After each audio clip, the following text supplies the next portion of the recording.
Okay, Flange here, pre-calc honors students, and we're going to review some ideas from Algebra 1 and Algebra 2 honors about the six forms for the line. Writing equations of lines and parallel and perpendicular lines. Today's notes will also include some stuff from 1-4. So that's our goals. Here we go. Here are the six forms for a line, and you might have heard of all these. Uh, Why don't you pause the video for a while and see if you can remember any of these forms or any of the cool stuff associated with those forms. Okay? I'll wait for you.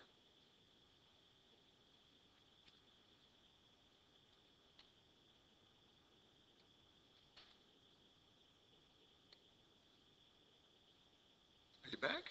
Good. Here goes. Let's come up with some of these ideas now.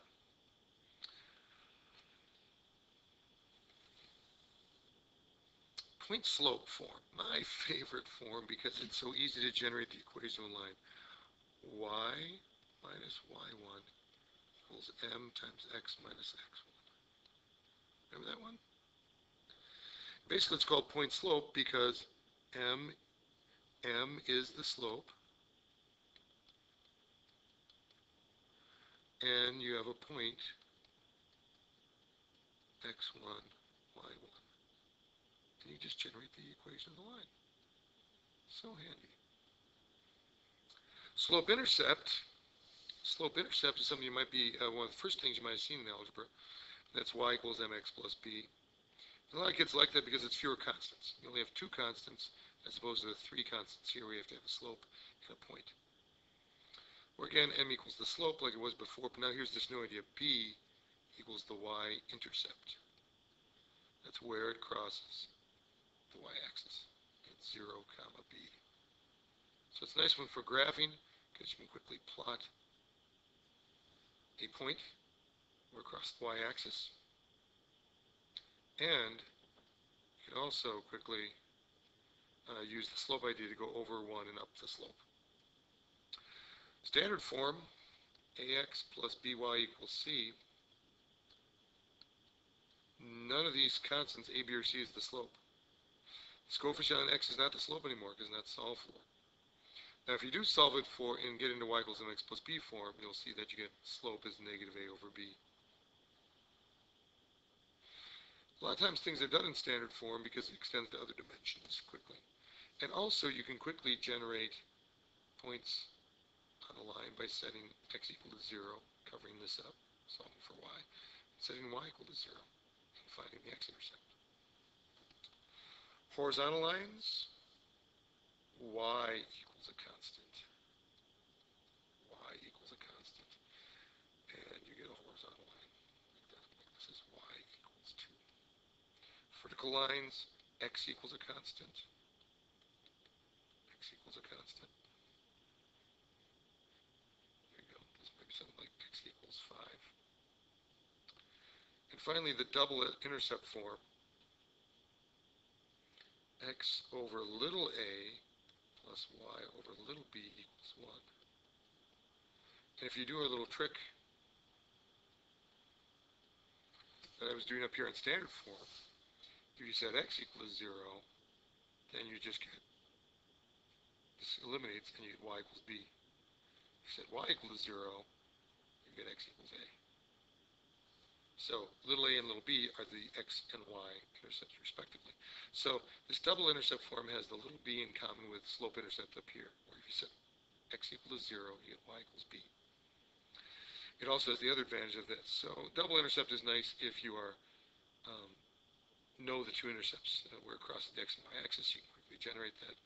It also has some parallel thinking to what we see later on with hyperbolas and ellipses and so forth. Okay, now when you're asked to write an equation of a line, generally I'm not going to tell you what form it has to be in. The back of the book might have its answers in certain forms that may have to switch around. But you have to start learning what's the most efficient approach to take depending on the examples, information you're given. For instance, if you're given that the slope is 2 and the y-intercept is 3, Well, you don't mess around with it. You go to slope-intercept form. Y equals mx plus b. Y equals 2x plus 3. Thing is, though, in contrast, a lot of times you're not given the specific y-intercept. You're given the slope is 2 and the point 3, 5.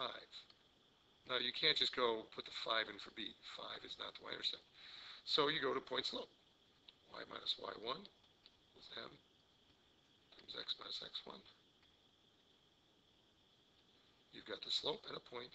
So you can just say y minus 5 equals 2 times x minus 3. You're done. You're done. That's it. That's a fine equation for the line.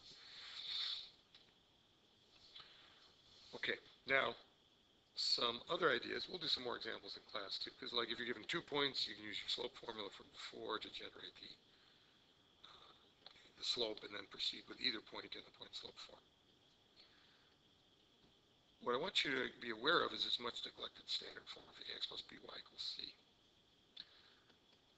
Find a line parallel to 3x minus 5y equals 7, but through 5, 1, through that point.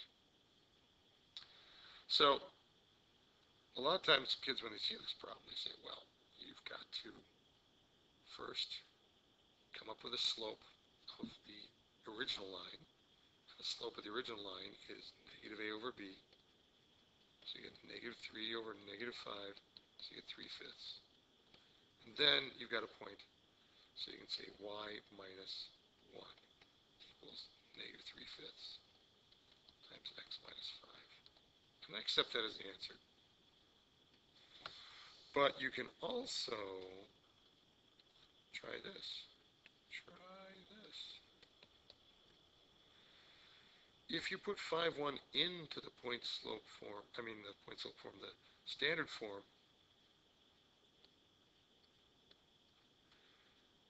you see that it doesn't work. You get 15 minus 5, which is equal to 10. 10 is not equal to 7.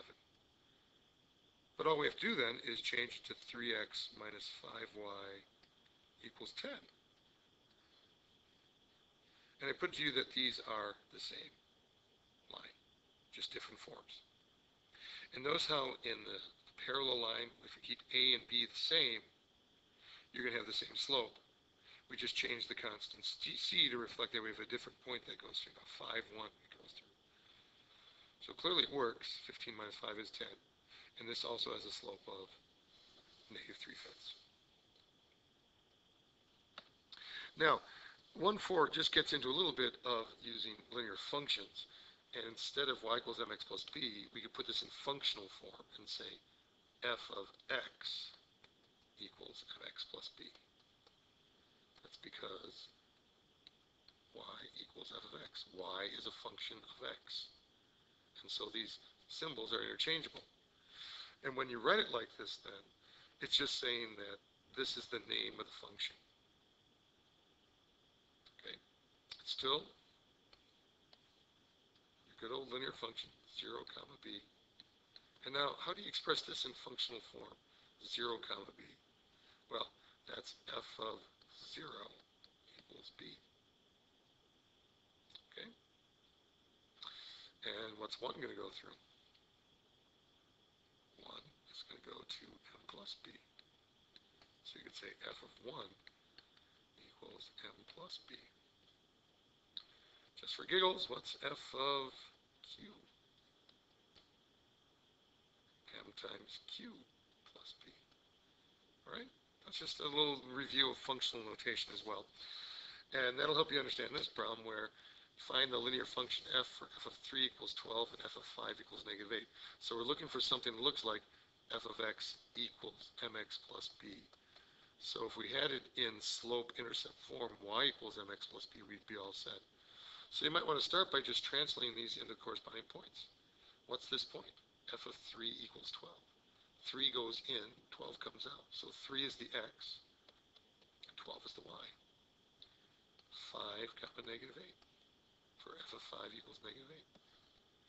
So now we can come up with a slope as negative 8 minus 12 over 5 minus 3. So that's negative 20 over 2, slope of negative 10. Now, I know we want to finally get this form, but we can start with point slope and say y minus 12 equals negative 10 times x minus 3. And then just expand this out, negative 10x, and get it into the other form. In this case, since I want it as a linear function, I want it as fx equals mx plus b, so slope-intercept form. Y minus 12 equals negative 10x plus 30. So y equals negative 10x plus 42. So your final functional notation then is fx equals negative 10x plus 42. There you go. Flange out.